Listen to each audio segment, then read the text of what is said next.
Well, I have the mic, so I can't hear you. But thank you, everyone, for joining. My name is Wilson Jacobs, and I'm a graduate student at CUNY SPH with a concentration in epidemiology and biostatistics.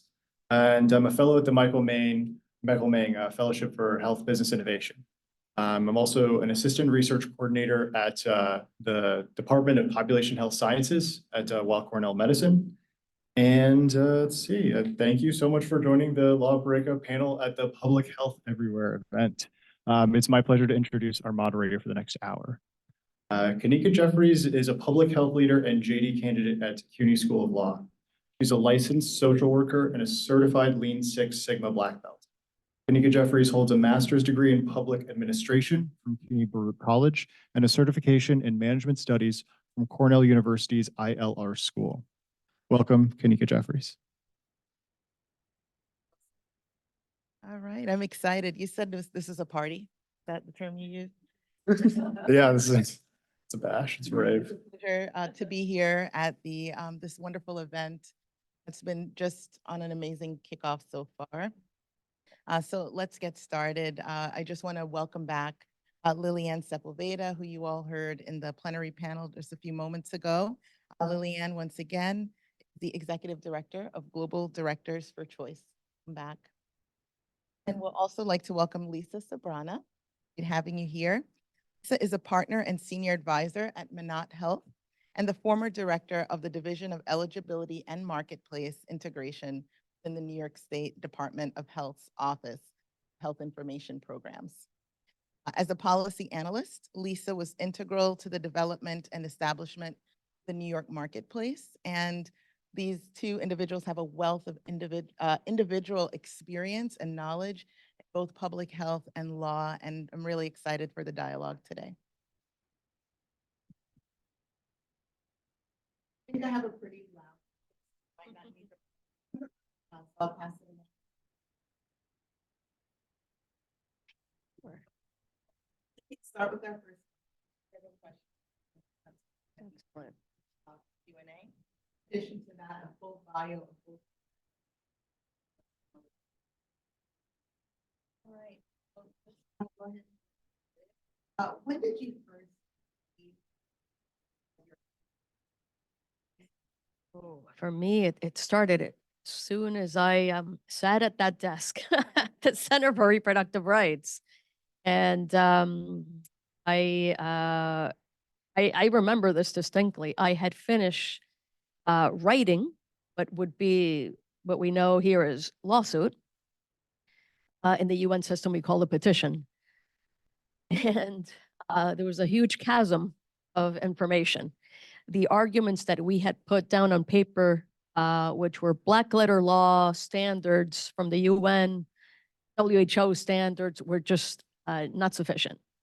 And it was very clear to us at the outset when we started piloting a strategy on accountability, holding governments accountable for violations of reproductive health rights of women and girls, that it would be critical to not only align ourselves, but ally ourselves and partner with experts who were in medicine, public health, sociology, anthropology, and others as well, in order to present the best possible case before, and this before the UN, and in this case, it was the Committee on the Elimination of Discrimination Against Women.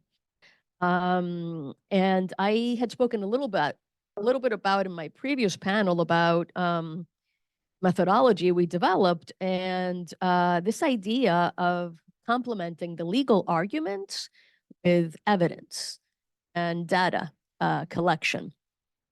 That piece of information, that element of our complaint, ended up being the most substantive one. More than the legal argument is what we gathered, what we found out, and how we worked with experts to make sure that we were presenting a holistic petition that really reflected what was happening to women on the ground. Subsequent to that case, we ended up doing that, making that an integral part to every single case we filed, whether it was access to contraception, quality of care for women with intended pregnancies or abortion.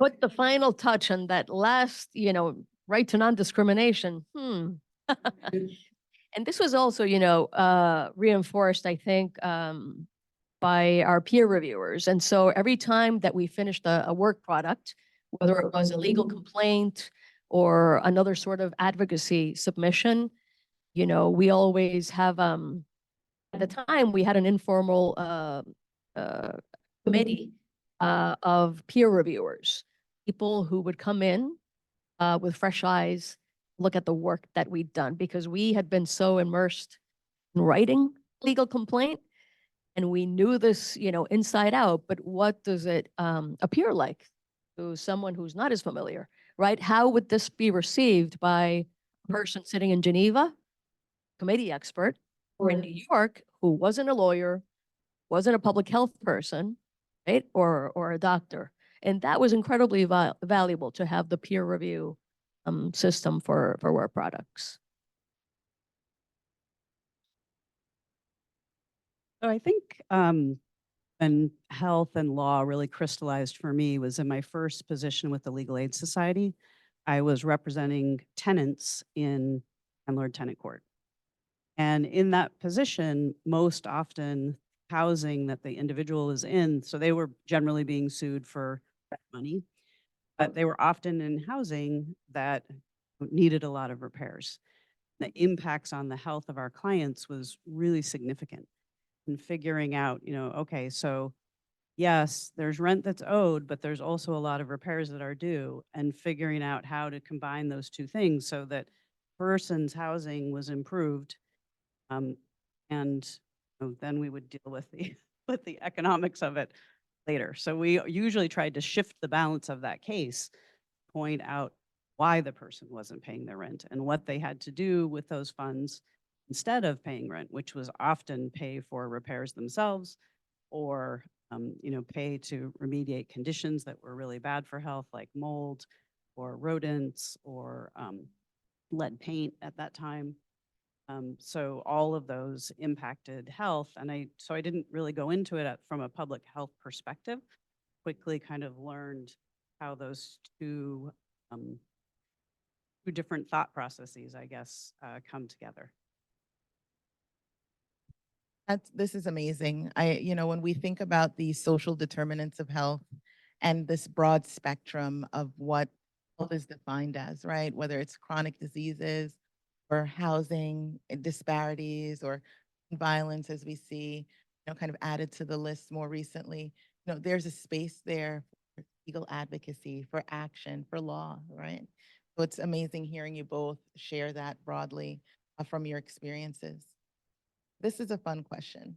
What does collaboration in the workplace look like for you? I think I heard some of that, the peer review and that role of another perspective. So we'll start with you, Lisa. So going back to housing, that really meant working with experts. So we often worked with people at the Pratt Institute, architects, and also we worked with doctors and social workers and other health professionals, one to look at the diseases that were being caused by the housing, and then also how to fix it, the help of the Pratt experts. So there was collaboration there, and then collaboration within the workplace. Legal aid has 3 different divisions. And at that time, the civil division didn't have very many social workers. So we would often work with social workers from the other divisions, trying to gain their expertise and make sure that we were making sense as lawyers from a health perspective. And then the other thing, which I think is really critical, is to work with community-based organizations and tenants' rights associations at that particular point, and organizers in the buildings themselves, people who live in the buildings.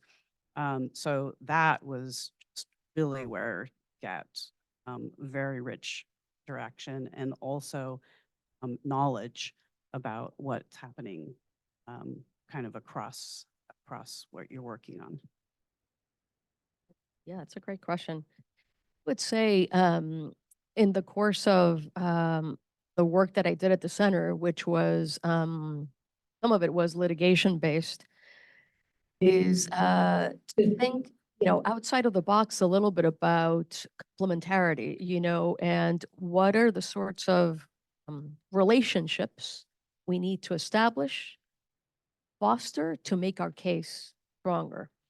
Not only to get a good ruling, but post facto, because we were always optimistic, right? Yes, we're going to be successful. We're going to win this. What happens after that? We don't want, the decision to remain on paper alone. It was only the first chapter in a very, very long book. And so we, at the time, worked very closely with partners in country, local organizations, and sometimes local organizations that would be person organizations, 5 people, organizations that were not necessarily like health people or lawyers or doctors, feminist organizations, some, points, organizations that worked on issues related to violence against women, things like that. And so many of these organizations had very direct contact and knowledge and heard about violations and stories, of women and girls, and their rights being infringed. So when we first found out about this, it was through local organizations that brought this our attention. And I don't think since then, in my current work at JDC, there is a project that we've embarked on where we haven't done it with a partner or an ally. At the national level or an organization that works regionally and globally, because that's where the force, the momentum is. And so it's really important, I think, at the outset to take a step back, map out as you go along organically, what is it? Whether it's a case, whether it's an activist initiative, whether it's a protest, whether it's anything, what could make us stronger? And likewise, others are successful, what can we learn from them, right? And so for the reproductive health rights movement, for us, there are so many lessons learned, in the environmental movement, and LGBTQ rights as well. So let's, think about non-traditional actors. What have they done, right, to be really successful in pushing some of their work? I wanted to add one thing on that. So kind of moving out of legal aid into my last position, which was with the state, exactly what you were saying in terms of what's going to happen next. So a policy is adopted or a law is adopted or a lawsuit won, and kind of how is that going to impact all of the people that it's meant to impact? And is it going to do it the way that was anticipated? It's not as anticipated. How can you get back on track if you feel like you're off track? And all of those things, it's critical to have relationships with all of the community partners, different levels of government, just kind of across the spectrum in order to make sure that you're achieving the goals that either the law or the lawsuit or the regulation was intended to impact. I know I said I had a loud voice, and clearly holding this mic says otherwise. Hearing you both just really reminded me of a quote the late Supreme Court Justice Ruth Bader Ginsburg. And the quote is, lead in a way, fight for justice in a way, leads others to join you, right? And even in these variety of sectors, the aim that you have just really brought, whether it's an organization of one or another perspective from, be a non-public organization to really join in and be a part of the effort. So just simply amazing. Our next question, and we'll start here with Lilian. What shifts have you seen in reproductive human rights law trends? What progress has been made? There has been incredible progress in the last decades, I would say, around the world. The trend, let's talk about the United States later. The trend globally is to really interpret abortion laws liberally. And we've seen country after country, Ireland, Colombia, Argentina, Korea, really, through various factors, liberalize abortion laws. There are some countries like Ireland and Colombia that went from being a span of 15 to 10 years, some of the most restrictive countries in the world, where abortion wasn't even allowed to save the life of a pregnant woman, to being some of the most progressive next to, Northern European countries. So you have a country like Colombia, Latin America, that is supremely Catholic country, Ireland, for example, as well, that are leaders now. And we at the Global Doctors for Choice do a lot of work because we have partners all over the world that live in different contexts to share, a lot of the experiences, right? What can partners, for example, in Rwanda, what can serve, them, right, from the Colombian experience, for example, giving similarities, a lot of differences, but a lot of things that we share, right, in common, and vice versa. So we try to, do cross-national, trans-regional work to really elevate experiences and to take could be useful, right, for our own context. And I was saying in the earlier panel how there's a green wave, Maria Verde movement now. It's an incredibly creative movement in Latin America that was born in Argentina. And that's inspired others in Central America and parts of East Africa, West Africa, South Asia as well, to look at methodology, look at initiatives that were done in those places that could potentially, be deployed in country. United States, progressive. Right? We're living in an environment right now that's incredibly oppressive and regressive for women's rights and incredibly preoccupying, honestly. There are parts of this country in some states that have one abortion provider at this point, and those folks are being targeted, in state. And it's becoming more and more difficult, especially, as always, for women and young girls who don't have the means, right, to leave school, or if you're working, to travel out of state, pay for that Amtrak, to pay for that, Greyhounds, for the abortion service.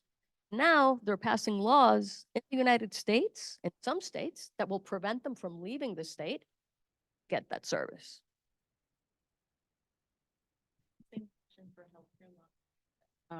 So I guess, really the most fundamental change that's happened in my career has been the passage of the Affordable Care Act.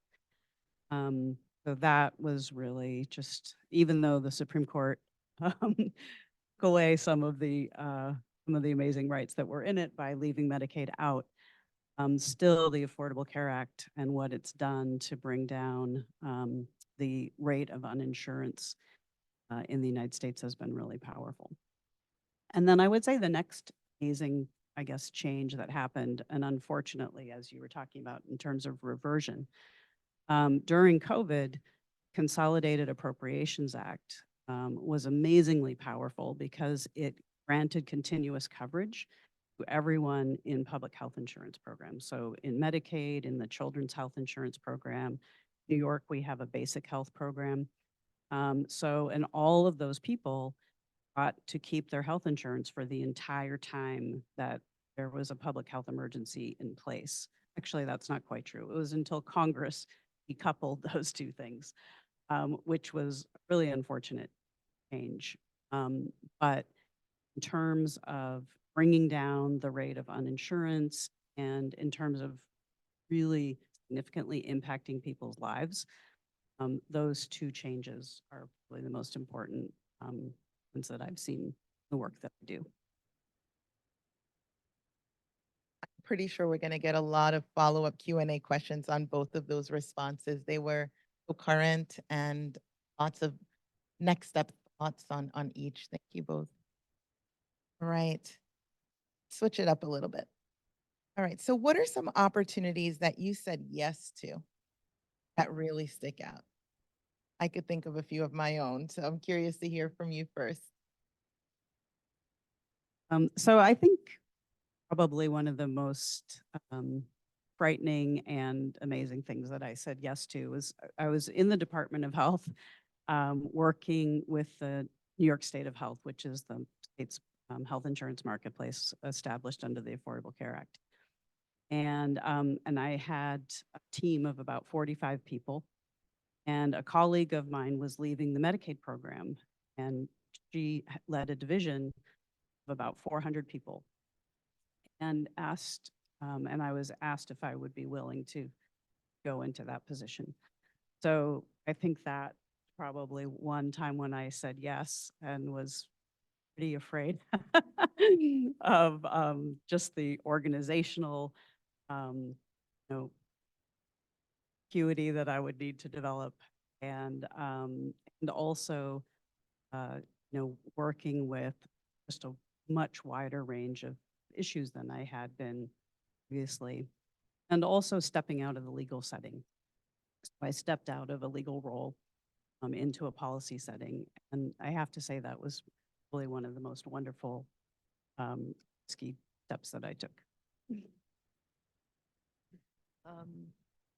Me, I think it was the first job that I had in law school, my third year of law school, which was my mentor, which we didn't get to talk about in the previous panel, the importance of mentorship. It's just so important. And I learned of this opportunity, my law school professor, one of them, who had someone who he had taught many years ago. And he said, hey, do you know anyone who might be interested in this? It was an opportunity to join a research team in the genocide tribunal in Rwanda, to be part not of the prosecution, but part of a defense team. And I had trouble, and I hesitated because I was just not sure whether or not I would be able to be part of a defense team. I had studied Rwandan history for a long time, and I had read about all of the atrocities that the Hutus committed against the Tutsis. And so I really sought counsel on this because I knew that it was an opportunity that would not come my way again. I had tried to get a foot in the door at Human Rights Watch, did not come from an Ivy League school. So the importance of seizing opportunities that come your way and doing your best, right? Making the most of that. This was that. I talked to my dad, at the time, and I said, I'm really torn about this. I don't know if I can do this. And he said, well, everyone is entitled to defense, right? You do your best showing what you can. If you lose the case, then is what it is, but you're going to learn tons in the process. So I ended up saying yes to it. And it was an incredible learning experience. I learned from incredible Harlem lawyer, Lennox Hines, at the time, who was our lead counsel, just learning about things that I knew nothing about, motions in limine. How do you write this? I was still, a young law student. Meeting with our clients, which is, they taught me this in a 14-week course in law school, and then you're in a room with your client and the main person communicating, right? Communicating out to your team because of the, the importance of languages too, right? If you do international work. And it was just an incredible learning experience. I'm glad in retrospect that I said yes to that. It reaffirmed for me at the end of the day that that was not what I wanted to do for the rest of my life. And that's when to work on repro health issues. But it was a great learning experience. Wow. So insightful and honest, right, about the experience. I think when you think about yes, for some, it could feel like a really pushing word, right? Like am I overcommitting? Am I going beyond my comfort zone, right? It could really kind of create those limits. then the other aspect of that is, you know, I think you use the term opening the door, right? And creating opportunities that may not have been available prior to, but still taking that risk to commit and, you know, kind of push yourself to the limit. And I think what I appreciated in the previous panel is each individual on the panel talked about their roadmap not necessarily being one that they planned, and that it was only through their yeses, right, and interests, they were able to get, you know, the next step, or, you know, kind of where they are currently in their career path. And I feel like hearing from you both, I'm hearing the same again today, right? For myself, I can totally relate that I don't come from a family of lawyers. I chose to go to law school at a very late time in my career, late for some, but who's watching the clock? Right? Um, and had career experiences as well along the way that only came through relationship and the value of mentorship, right? So say a yes every now and again, right? Push yourself to the limit, but be cautious at the same time. You know what you can master, know what you can balance, right? And somehow find a way to see yourself in it. I'm a big believer in affirmations, and I would assume that you both are, but I don't want to guess. But sometimes you need to give yourself your own pep to get on your own road, right? So I think that's our last question. I want to open it up to the floor. I do have a few more questions, but just to see if any of our attendees today have any questions. Okay, someone is going to come right over to assist. Okay. Thank you, Wilson. It's a small room. It's for everyone. Also online, yeah. Yeah. Good. So in your answers, you bring up concept of collaboration and looking for partnerships to make the whole possible. So when you approach a partner, or when you have for the first time, what are some of the key points that you mentioned to get them to buy in?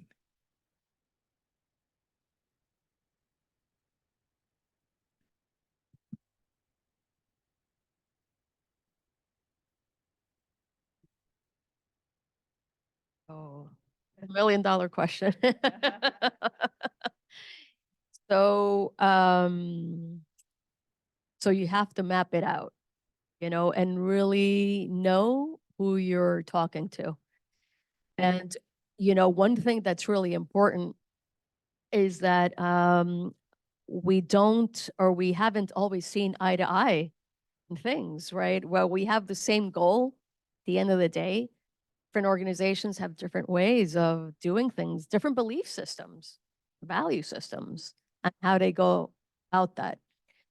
So I found that in the course of my work, there's been a lot of just listening to understand what's important to them, where they come from, what their bottom line is, and where is that concentric circle where we both are aligned? What can we agree on?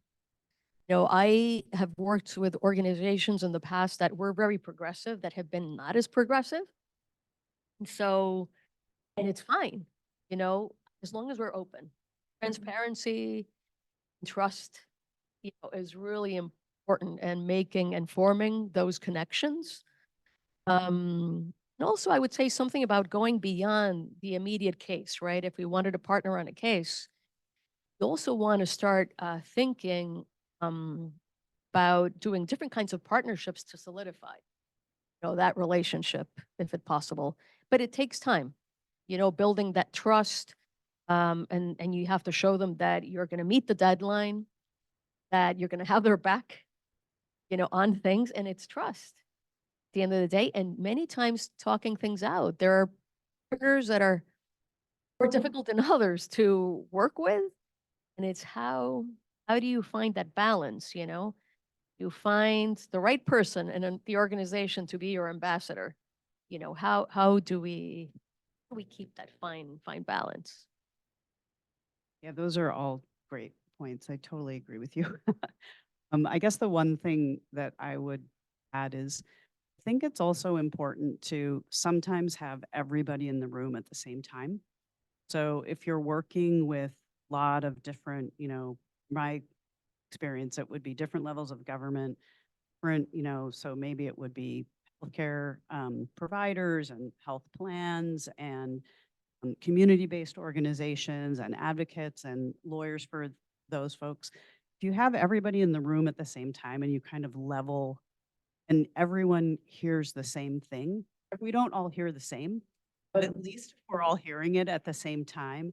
And then I can say to you, what do you think of that? Then you can tell me what you think. And then I might say, well, that's not exactly what I meant. Let's see if we can get to, a closer alignment on understanding of where we're starting. I think that kind of dialogue is so important. And as you pointed out, you have to listen and you have to be also not just listening, but also hearing that that person's experience is just as valid as mine. So whatever is coming back to me, it's not a personal thing to me. It's that is the other person's experience and trying to figure out, okay, where can we, as you said, find the commonality here? We might not agree on everything, but so often we'll agree on 9 things out of 10. And sometimes the 10 is the most important, but usually not. 10 is something that is annoying that, and that you can work past. But that's a really wonderful question. I love the thinking and the responses because it speaks to importance of having a shared vision, right? And that's, a key to collaboration.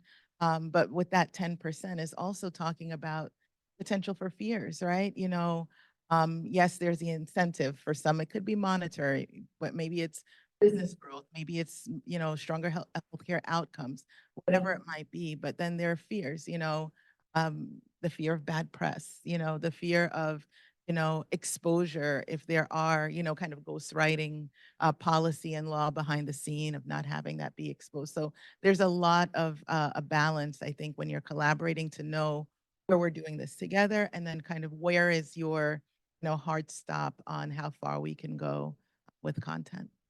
You have a follow-up? Yeah. I probably shouldn't stand it. You're right. And talking and talking about and everyone in the same room at the same time. I'm assuming that this point or from here on, virtual meetings is an advantage because you can get many people, to engage at the same time, even though in-person communication and talking it's much more valuable. I'm very old school. I believe in, seeing me and you see me and but sometimes we might have to, in this environment, we might have to defer to virtual environment to get everybody at the same meeting. Yeah. Thanks. Thank you. Any other questions?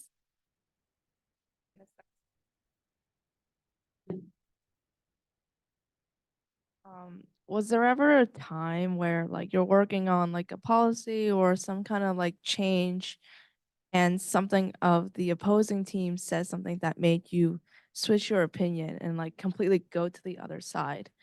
What were the actions you took to stay firm in what you stood for in that scenario?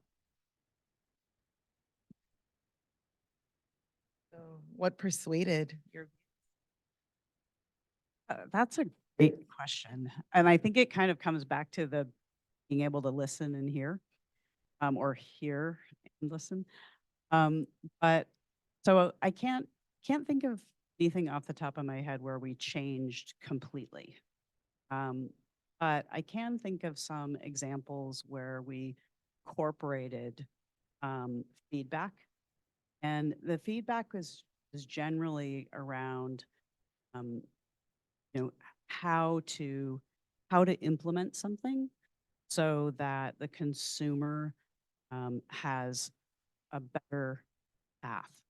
So for example, when the marketplace opened, we had many, many meetings with community groups and advocates about how to communicate well with individuals. I'm not saying that we got there entirely, but we had a lot of conversations about that and what should a communication look like? You know, how can it be done better? And I think that is one area where lawyers kind of mess things up because there's a lot of legal language that all the lawyers want included, and but yet you're trying to communicate in a way that's clear and not a lot of legalese. So those conversations were hard. So some of those, some of that feedback, it's like, okay, maybe the legalese can go at the end. It doesn't have to be incorporated into the message that you're actually trying to tell someone, which is what kind of health insurance they're eligible for, why that decision was made, what they need to do next. So those are the really three really important action items for a person. Yet behind it is all this case law, all sorts of litigation. And, so here's your right on this, here's your right on that, which is also really important. You want to write some of that again in really clear and concise language so that the person knows exactly how I appeal this if I disagree with the decision, and isn't bogged down in a lot of legal language, which can be, at the end if someone actually wants to see the case that's cited. But, so things like that, I think, are areas where that feedback was so important and really changed a trajectory of what a notice might look like. I think of a couple of things. The first example is in the course of my work at the UN, there's a tool the UN provides, which is every so often countries will come to the UN, sit there, ministries of foreign relations, and report on all the wonderful things they're doing on human rights. There's also an opportunity for civil society organizations to come with their shadow reports and tell the other side of the story and elevate personal stories. When we first started using this as a tool, as a strategy, lawyers, as an organization made up of lawyers, we said, okay, we're going to write this shadow report. Reports were 70 pages long. On this right was infringed, and that. We actually showed up at the UN for that first one. Committee members were so frustrated by the report. And even though we had a table of contents, is how is this useful to me when I have 15 minutes to question, the government of Croatia on this? This is not helpful. We went back and we're like, guys, no, we have to revamp this. This is not going to work out. And it's just a little example, but it helped transform really our thinking from trained lawyers, where you're right and right and right, activists and advocates. And so our models, our templates from then on end, where we would not do a shadow letter that was longer than 7 pages. And we changed the way we wrote, left the legalese, simplified, layman's terms. And we found that was a really good strategy because with the lack of time, committee members would even, in some cases, copy paste what we had written and include. So incredible to be the power of being succinct is so great. And just really quickly, the second example is we were faced with bottom line for us when we were representing clients is bottom line, non-negotiable is what do we owe our clients? And I was working on a case from Brazil, terrible case of teenager who was raped, was pregnant, and then she was pregnant with an anencephalic fetus, which is a fetus that's lacking most of their forebrain. So the possibilities of survival at that time, after birth was 48 hours. Right? And so she agreed to bring the case with us alongside a Brazilian organization to the UN. had the complaint ready to go, had done a year's, span of a year, I think we worked on this. We found out that her local priest had moved in to the house next to her and ended up dissuading her from presenting the complaint. So we got a call the day before we were set to file this that I just can't do this. And I said, your case. Absolutely understand, and we had to respect those wishes. And so for that, as lawyers, that was our bottom line. You know, for us, it was really important to build policies at the national level, right? But our main priority, our main responsibility, ethical responsibility is to our client to respect wishes. And so we had to respect that. Wonderful question. I believe we have another question.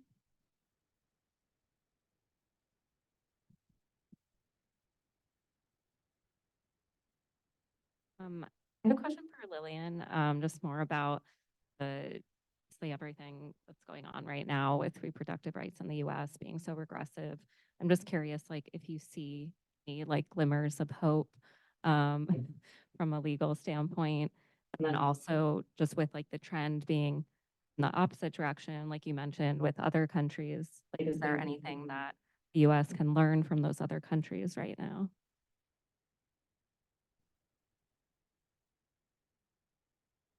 That is such a great question. You know, I've spent the better part of my career focusing abroad globally, right? And that's where my heart has been. But I'm a Chilean American, and I have an 11-year-old girl, very feisty girl.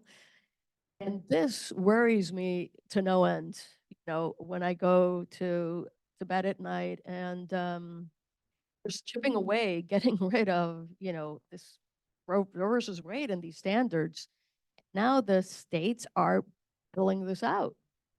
You know, so the battle at the states level right now. And I think and the US is an outlier at this point. The rest of the world, the most part, is very much aligned and making progress on reproductive health rights, right? And the US is not. And so one of the things that we're trying to do at Global Doctors for Choice, and I've encouraged my board, and we're now working in the United States because the US is part of the world. And so we're working with US-based partners right now to bring the experiences from other countries around the world who have similar systems to the US bear on the United States. So we're looking very closely at Ireland. For example, looking at Colombia, we're looking at Korea right now that they have a progressive law but no regulation in the books. And what can we learn about, legally about that, but also how doctors are champions in their own rights in those contexts, right? How can we strengthen, right, and help our doctors in the United States protect them as human rights defenders because they're being targeted, by many forces. And so we're working on initiatives to bring those experiences to bear. Whether folks agree with me or not around the world, the fact that we don't have Roe versus Wade anymore is impacting the rest of the world because we're seeing little hints here and there, and right-wing forces feel that they now have carte blanche to introduce bills, that are very detrimental, that are looking to chip away at fundamental rights, and that's all because of the previous administration giving carte blanche. So we're concerned about watching the elections very closely as well. But so it goes both ways. It's what can we bring, right, to bear, and things that make sense, right, context specific, things that make sense for the U.S. And vice versa. How do we, protect the gains that we've made globally from what's happened in the United States? excellent question. I think it's a great space for me to give a little personal story. So, my oldest is a sophomore in college, and political views aside, I think we can't, ignore, law and how it's enforced and what those guidelines are in certain parts of the United States. And year one, as a graduating high school student, her goal was to go to very large conservative state for college where she had gotten a full scholarship. And I am a healthcare practitioner as well as have some value systems for my family. And my first thought was, developmentally, your freshman year of college is a very formidable year, right? And you have choices that you'll be making, but you'll have limits to those choices based on where you go to school and where you want to get healthcare, right? And without sharing too much, her, no, she chose her choice B school, which had less restrictions in the state. And her goal for me, year one, was to prove to me that she could be independent because that was all she thought I cared about. Year two, at the end of her first year, honor roll student, bright young person. I'm ready now to go to this very large conservative state school. She did. And within her first semester was Roe v. Wade decision, right? The closure of that, I should say. And where we are now with that state being the first state to, at what would have been even a pause to IVF just a few short weeks ago, right? And she called me. I had my Kleenex and my tears. I said, oh my gosh, I can't believe what I thought about 2 years ago with the no, right? Is now her actualization on, wow, I need to be responsible. I need to be mindful of, the laws that guide where I am. Yes, I'm a New Yorker, but right now I am not. I'm a student in this state. When I go out, when I shop, when I hang out with my friends, right?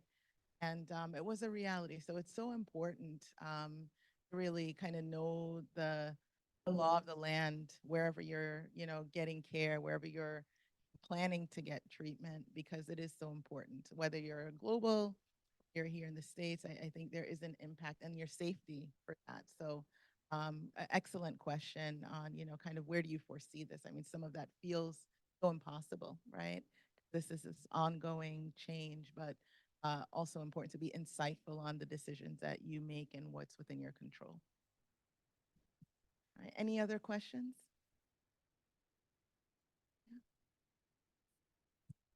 Oh, we do have a question. All right, a question from Wilson. First off, thank you, everyone. And thank you, especially Kanika, for sharing that really personal story that just grounds how every woman's life has been affected in this kind of way. When it comes to decisions, even outside of like your own personal health. It does feel like there, as you were saying, like prevailing more right-wing leaning concentrated forces who are in a structural space, have like a systemic process of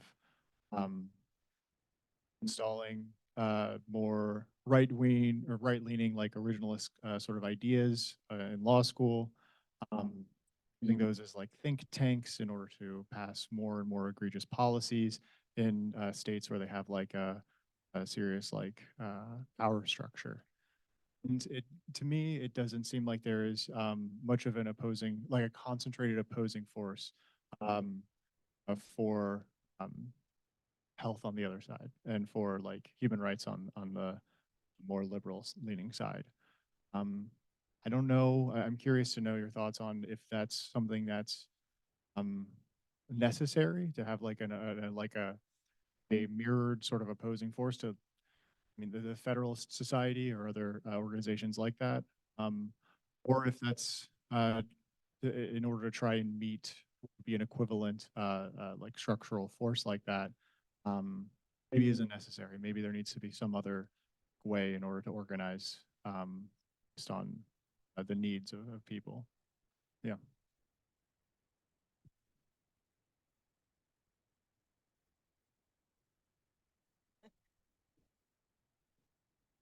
So I find that Federalist Society, there was one at Rutgers Law School when I went. And, I think they're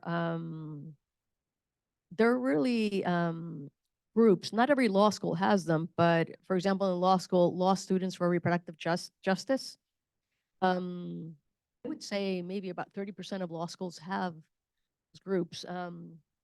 And to engage, the student body in dialogue, which is great. And it's something that I always encourage, young students to think about is opening chapters, whether it's LSRJ or medical students for choice, do similar work, but in medical schools.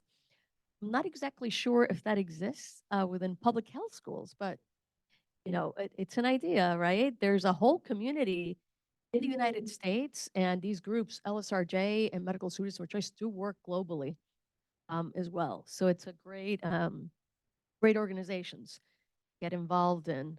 And I always think, the right wing forces are so homogeneous in their message because they only want one thing at the end of the day, and there's no divergence from that. Where movements, is not as homogeneous, and though while we agree on many things, there are some differences of opinion on, how do we look at different issues, right? How do these normative frameworks affect, what are the nuances? We're much more nuanced than folks, in my opinion, on the right. And so I think it's just a job where we have to chip away, take initiative to start chapters, and be there, even if it's a small presence, be there.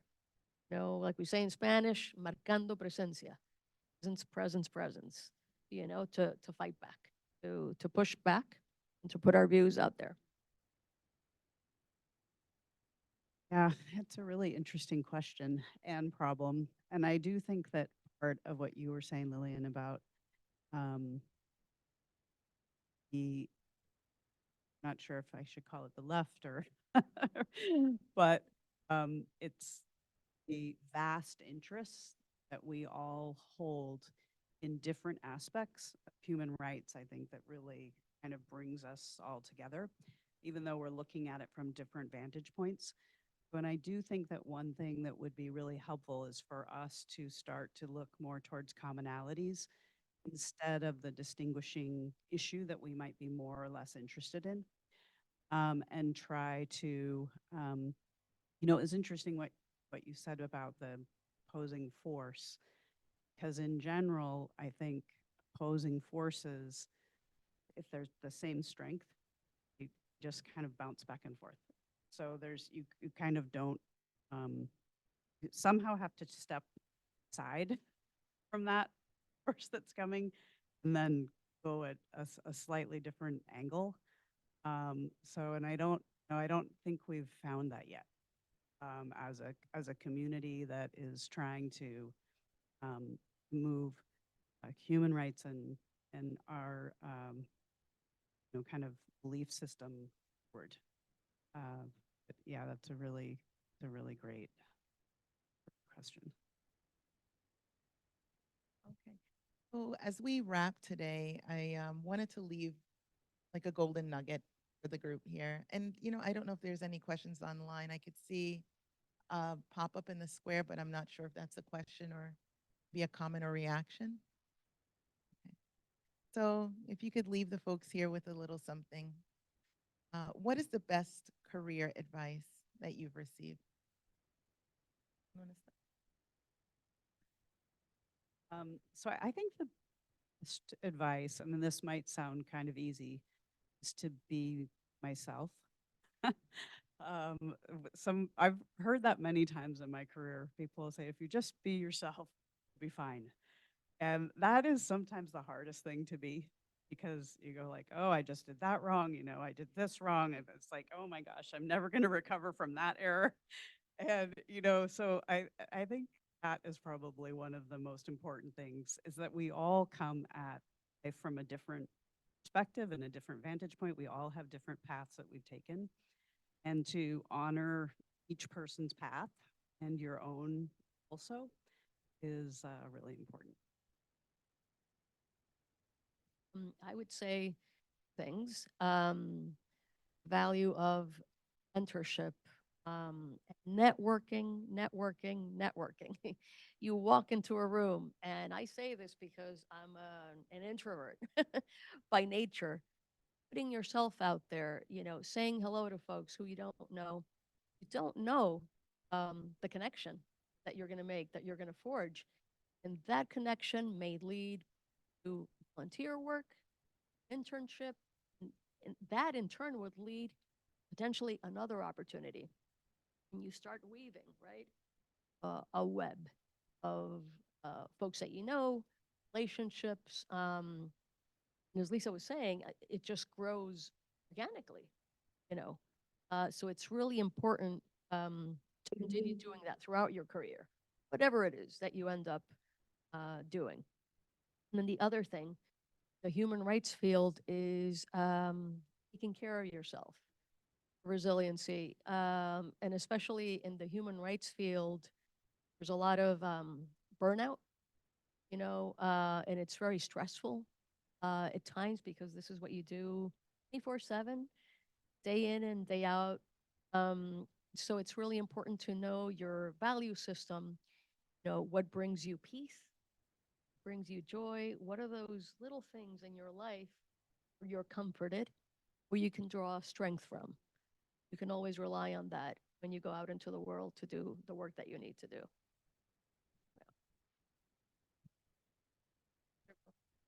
I'd like to thank you both. The two words that come to mind, just looking at you and hearing all of your content today, is go boldly.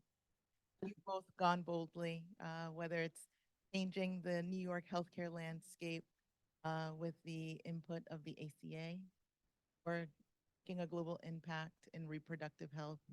Both gone boldly, and we thank you for sharing your insight with us today. Thank you. Thank you very much.